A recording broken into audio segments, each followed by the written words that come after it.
you had a fight with a colleague. Are you hearing me? Yes, sir. And they sent a bird to pitch your eyes. I'm actually having a problem with eyes. I even have a doctor's report in the car. In the car?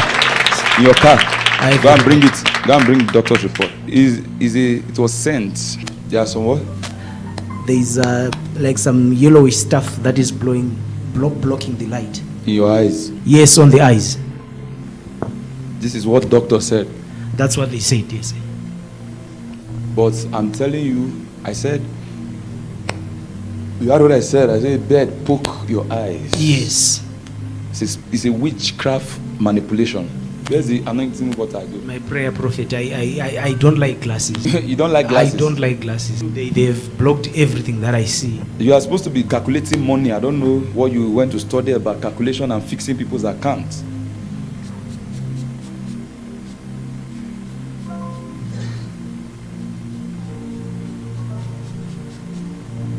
Let your eyes be healed. Jesus. Hey! In the mighty name of Jesus Christ.